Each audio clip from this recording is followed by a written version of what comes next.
Sveiki visi, malonu, kas mus žiūrite ir klausote mūsų burnos higienistų pusryčiai. Aš Simona Dzimanavičiūtė, burnos higienistė, dirbanti ir besimokanti Anglijoje. Ir šiandieną su džiaugsmu noriu pristatyti burnos higienistą Moksin Ali Mugal.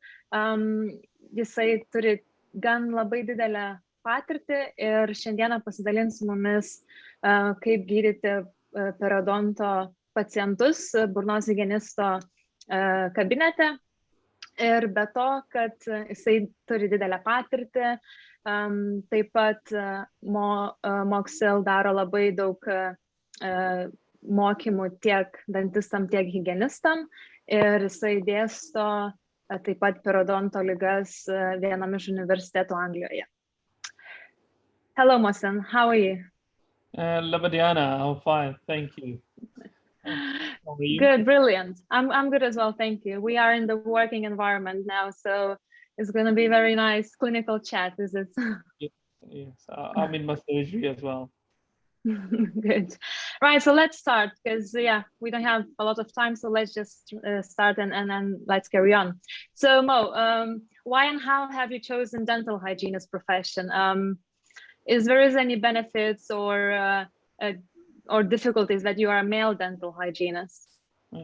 My background is from the British Army. So I served in British Army in the Royal Army Dental Corps for 14 years. Initially, it started with the management side. I was doing dental management in various roles, and then I happened to got selected to study dental hygiene within the military in a School of Dental Hygiene. So I did my diploma in dental hygiene, completed that in 2012, and became hygienist. It was just I was looking to do something different than management, and that was another area in dental core within the military to access to and develop myself into a clinical role, and which worked really well.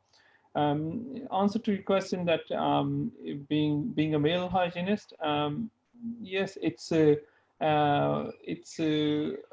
for a long period of time it's a more female focused career option considered I think within UK, and I know in US as well. I don't know how it's in Lithuania. But that's how it's been for over the years, a long period of time. Though in military we did have more significant numbers of female dental hygienists, but there were more male hygienists within the military as compared to the civilian dentistry within UK. So it was not something out of way I was doing within the military. But when I came to the civilian world after leaving military in 2016, then yes, it was very heavily dominated by female dental hygienists. But I just got on with the job, and I think being a male hygienist or female hygienist, I think gender doesn't make you any better better hygienist.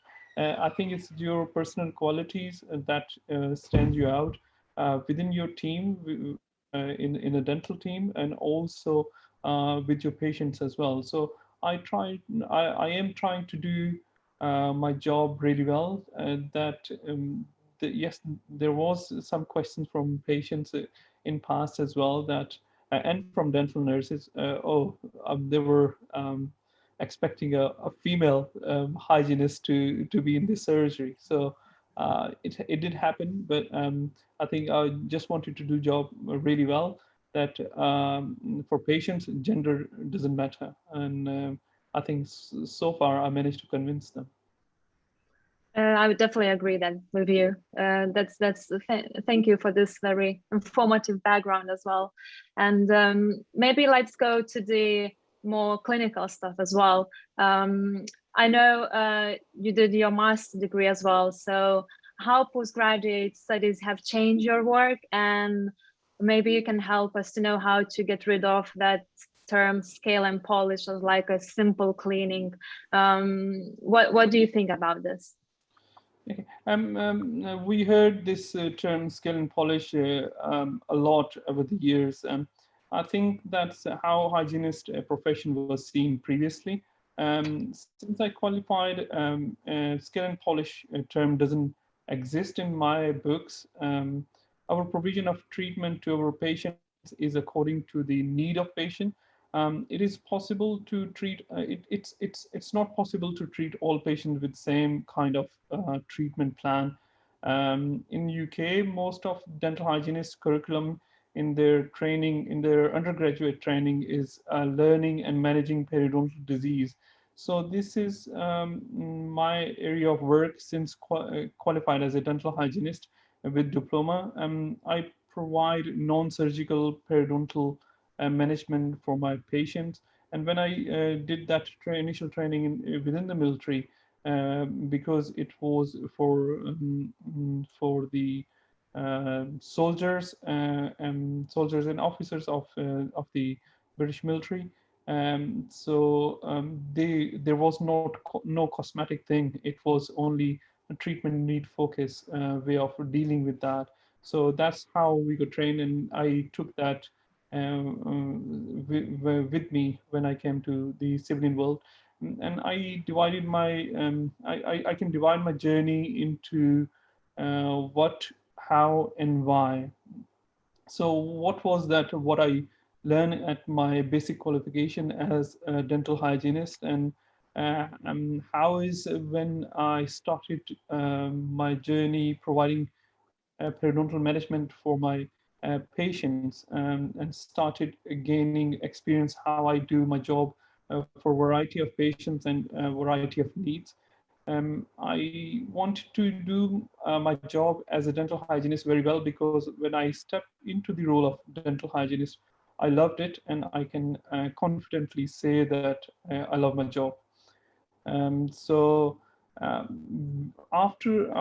that, I just had a still curiosity, that I wanted to continue my journey into learning periodontal disease, periodontal management, because you do certain things, you look at certain things, and you just do it because other people have done it.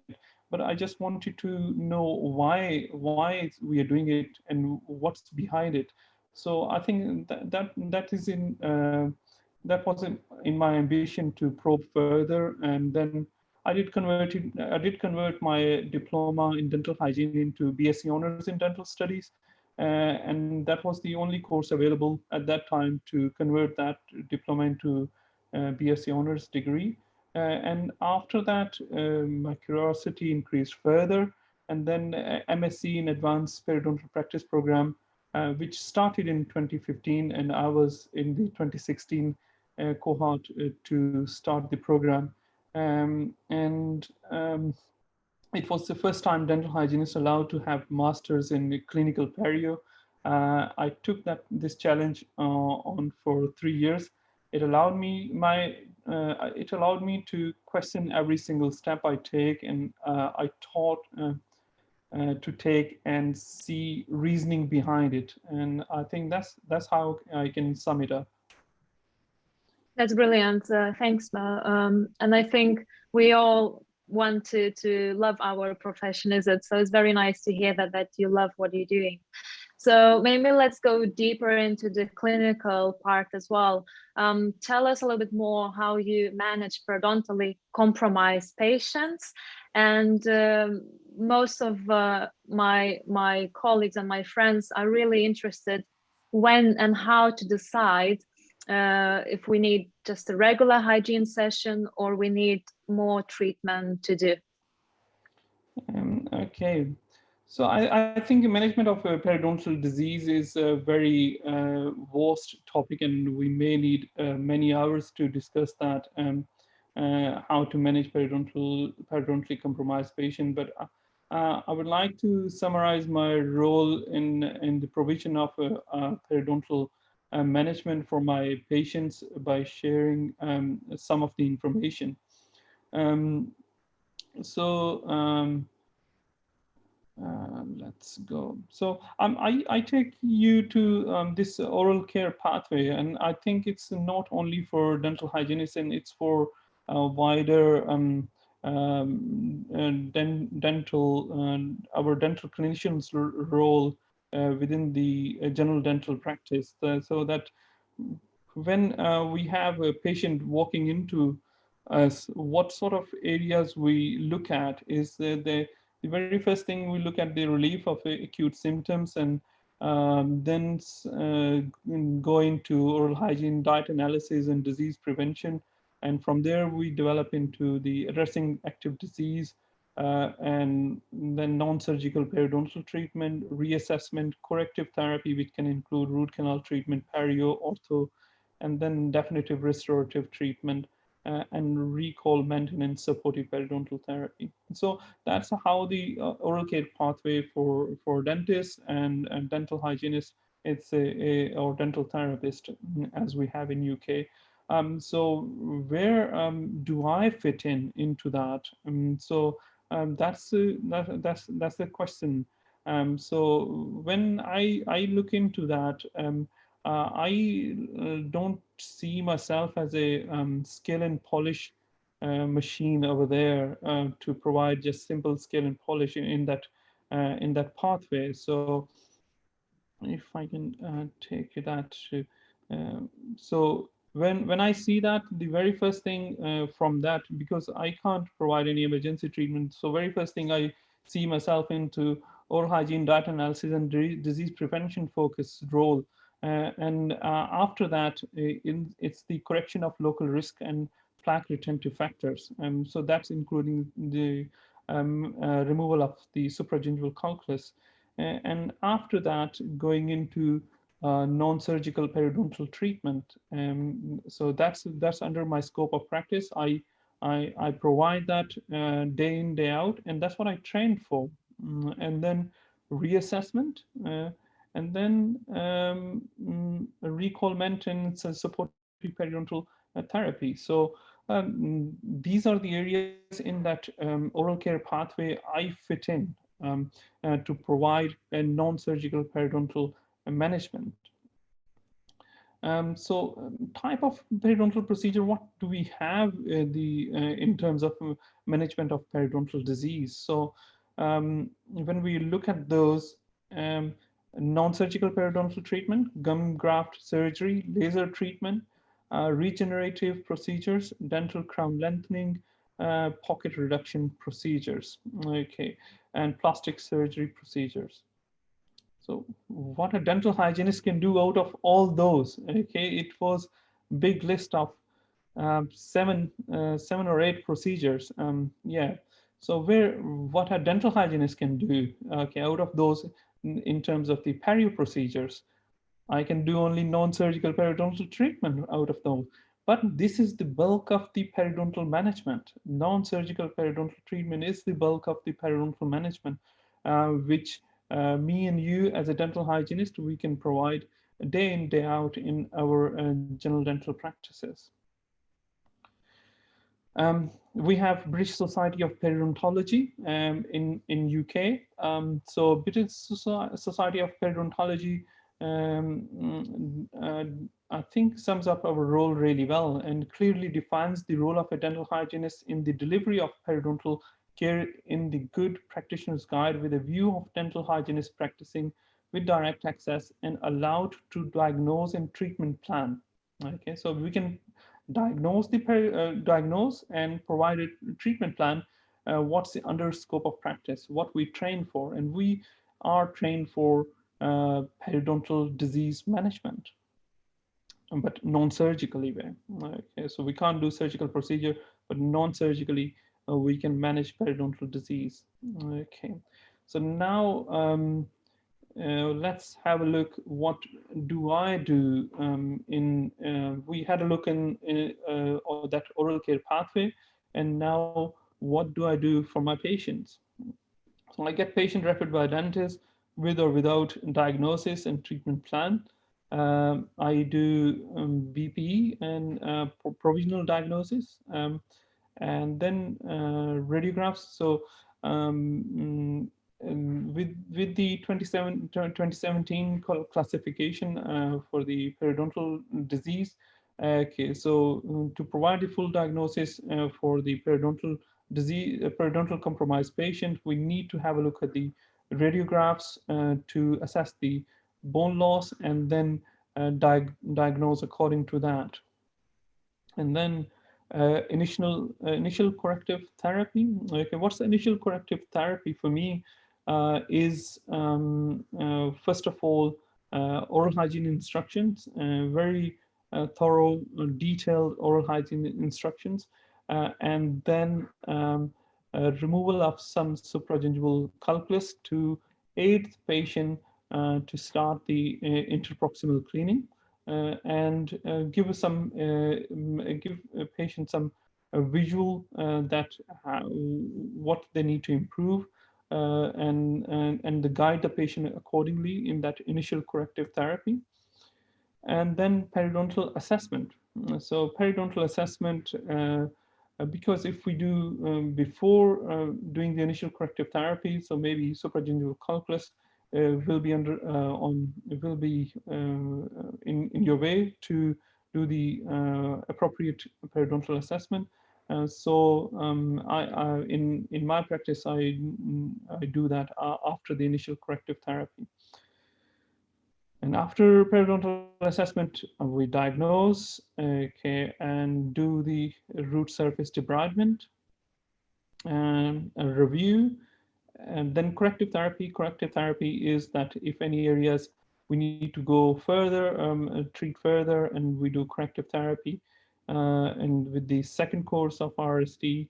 And if things are not getting control after that, then I can refer the patient to specialist. And again, the specialist option can come in very beginning. That if I know that if I can't manage this patient because of the how advanced the disease level is, then I'll be referring that patient to periodontist. And if things are going really well after the corrective therapy, or even if corrective therapy is not required, then supportive periodontal therapy is a good way of managing that patient. And generally, it's 3 to 4 monthly hygiene recall. Okay, what we can be dealing with, okay, if we have this sort of patients, okay, so if that's coming to your surgery, and that's that sort of patient you can be dealing with for the periodontal management. This was one of my case during my MSc at university. So I did treat this patient. Patient had a severe dental anxiety, and patient who didn't see dentist for a long period of time, and a very high plaque level. Patient was on calcium channel blockers, and I had to manage the patient. Okay, so what did I do? I just gone into that list which I explained to you in step by step. Okay, so let's go a bit more into those things. So here in UK, we do the basic periodontal examination first. So it's a gives a quick provisional diagnosis, identifies periodontal disease present or not present, and it's a screening method. It requires very little time, so you know that patient has periodontal disease or not. Okay, and the type of probes I use, okay, I use two probes mainly. One is WHO probe for basic periodontal examination purpose, and then UNC 15, University of North Carolina 15 probe for the comprehensive periodontal examination. So probing you need to do in detail, so it's covering all the sulcus, including interproximal areas.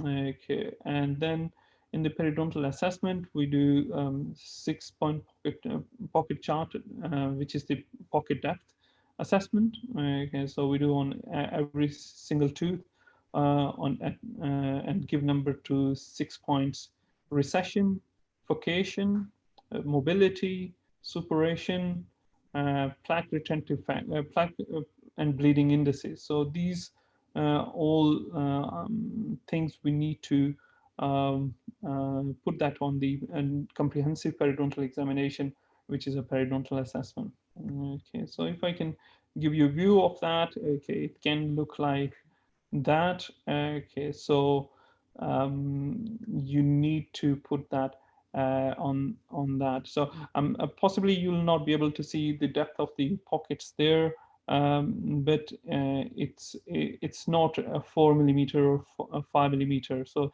these are quite deep pockets, 7, 8, 9 millimeter pockets. So as a dental hygienist, trained in the periodontal management, I do treat those patients with that sort of pocket depth.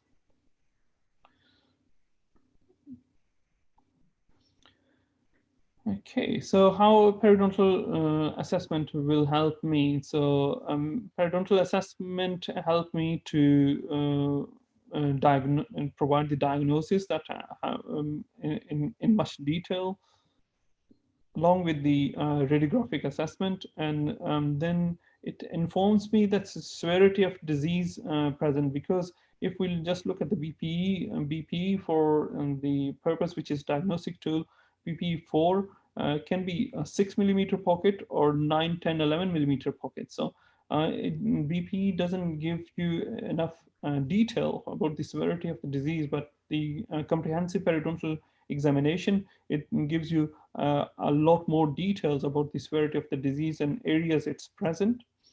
And then if it tells you if you need further radiographs according to the depth of the pockets and the areas, and if you can't see those areas in the previous radiographs, you may need further radiographs.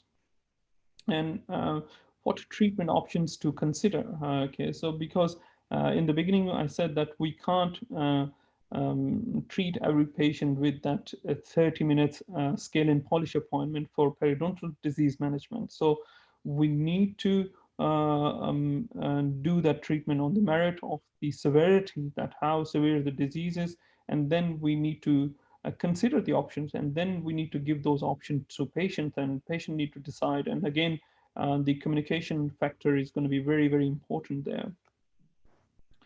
And yes, the number of appointments will be required. That's going to be according to the periodontal assessment, and length of the appointment to consider according to the assessment as well. And yes, you may need equipment different if you have furcation areas. So you will need the type of equipment you need to get into the furcation areas, and that will be that assessment will help you into that.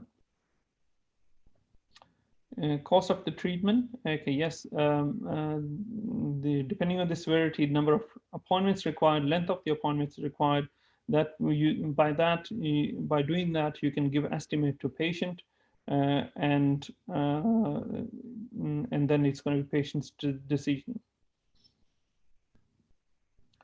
Okay, in diagnosis, after the 2017 classification came in, so we do the diagnosis into for the periodontal disease as a disease present or not present, and if it's a localized or generalized, and then we stage according to the percentage of the bone loss, and then we grade that patient according to the age and the percentage of bone loss, and we look at the risk factors, and then also we look at that if patient is stable, perio, or unstable, in remission. So in future we can discuss these two things in detail. So after now we discussed that some of the items on that, what do I do, and then after doing diagnosis, then we go into the root surface debridement. And what is root surface debridement? What is a periodontal treatment? Okay, root surface debridement is in areas with the periodontal pocket depth 4 millimeter and above. Okay, we do the scaling with hand instruments and also with the ultrasonic instrument. And it's not a root planning. That's the very old term which we had. So we don't remove the cementum. We don't intentionally remove the cementum, and we remove the calculus plaque and biofilm with the ultrasonic instrumentation and hand instrumentation. We have a different approaches. So we discussed that we don't manage every patient with 30 minutes to do the periodontal treatment. So we do the periodontal assessment, then we gauge the length of time required and number of appointments required for patients. Okay, so still that can be dealt very differently according to your approach or for the patient's comfort, and there are different theories behind it. So you can either do the quadrant by quadrant if it's a quite heavily periodontal involved patient. So you may divide the mouth into 4 quadrants. Okay, so you can treat 1 quarter at each visit, like a split mouth. You can do half a mouth in 1 visit and half a mouth in second visit. So upper and lower of the right hand side, and in 1 visit, upper and lower of the left side in a second visit. Tooth by tooth, if it's a quite localized in certain areas, then you can do tooth by tooth management, root surface debridement, full mouth. So there is some theory behind that. Some clinicians do full mouth disinfection, full mouth debridement in 1 visit, and there's a full mouth disinfection way of dealing with that came with 1 brand of the mouthwash and toothpaste, and that type of management by using that. So in my practice, what do I do? It's very much depending on the severity. So once I do the perio assessment, so if that patient requires, for example, 4 hours of periodontal work, then I divide that mouth into the 4 quarters.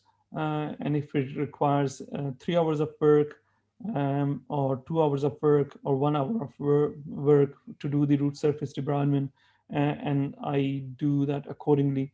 And then I give that all those options to patients, and they have to consider that according to the cost of the treatment as well, that if they are willing to have that. Okay. So when we are doing root surface debridement appointments, we assess the plaque level. High plaque level, no RSD, no root surface debridement, and that's because we know that plaque is a primary etiological factor for the periodontal disease. So if a patient is coming for the first visit and we are educating the patients to improve their oral hygiene, and they are coming for the periodontal assessment, and their oral hygiene is not significantly improved, not even if it's improved 50%, more than 50%, that's good. If anything less than that, okay, I will be asking patient to improve the plaque level first, and before we are considering to go into the root surface debridement management. Okay. So I'm just gonna skip through things. Okay, so when we're doing root surface debridement, we use the ultrasonic equipment. We cover all surfaces, okay, with vertical, horizontal, and oblique strokes. When you're doing periodontal management, you need to have appropriate equipment. Okay, one type of tip will not be able to cover all areas, and also if you have not working equipment, okay, which is very old or worn away, okay, that's not going to help. Okay, and then again, use the things which are designed to do that treatment. if it's something is bent, okay, it's not going to be good for the furcation areas. If something is designed to get into furcation area, use those things. Okay. Again, the other thing is that is ultrasonic instrumentation is sufficient for the root surface debridement. In my clinical practice, I use both ultrasonic instrumentation and hand instrumentation for the management of periodontal disease.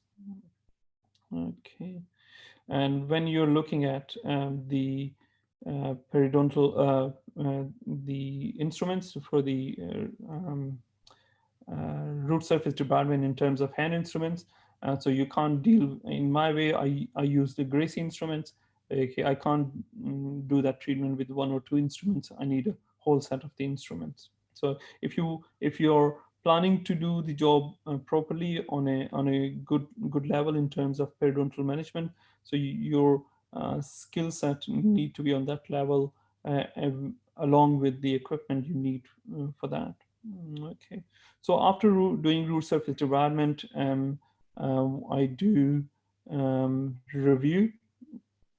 So it's a post RSD review.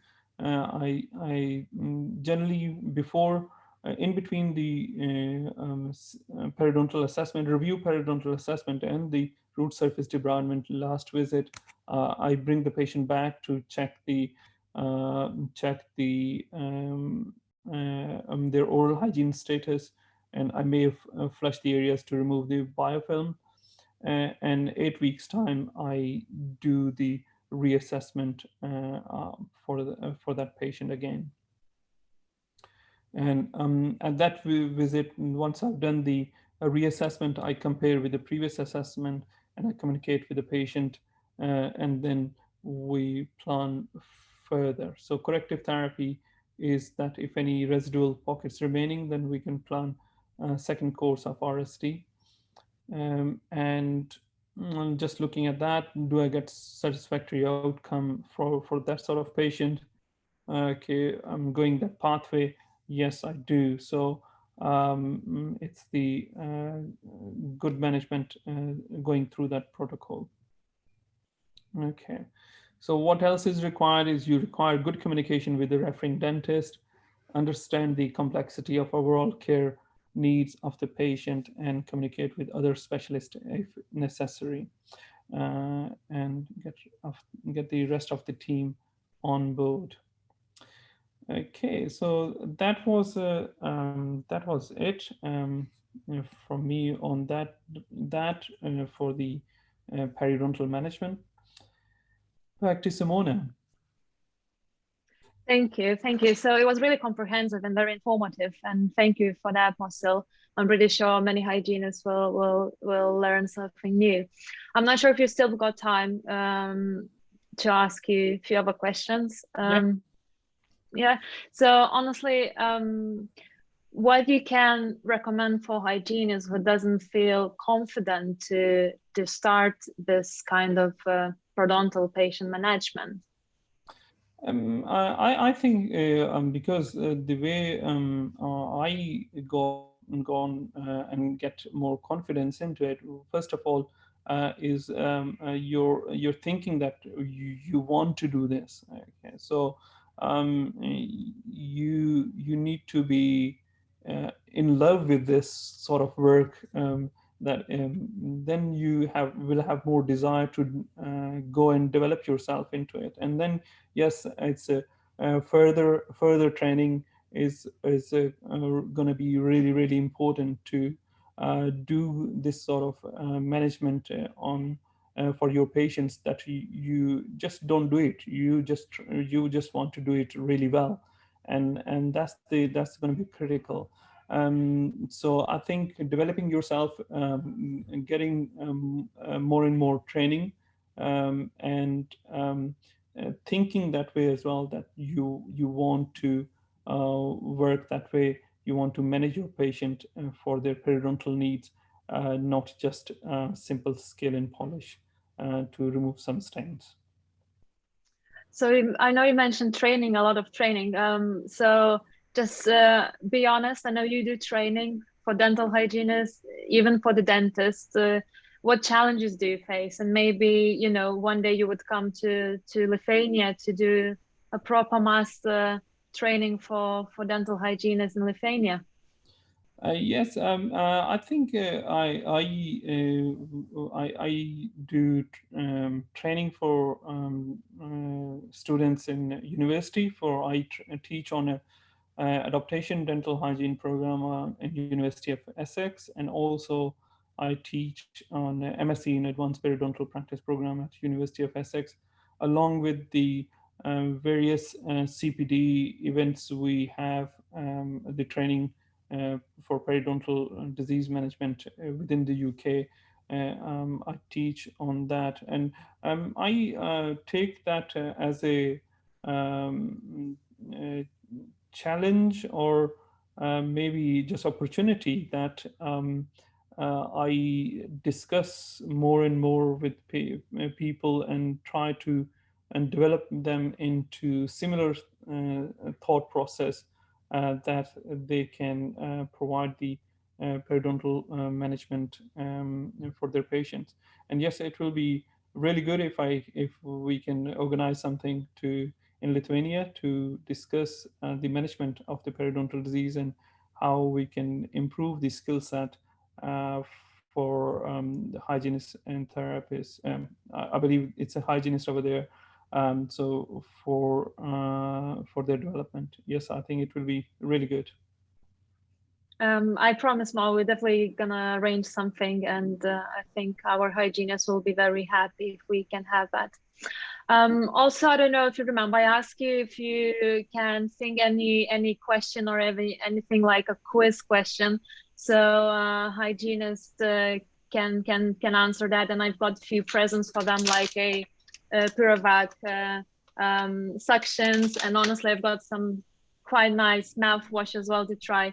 So do we have anything to ask? Would you like to give like a small question, so then we can make like a nice presents for them?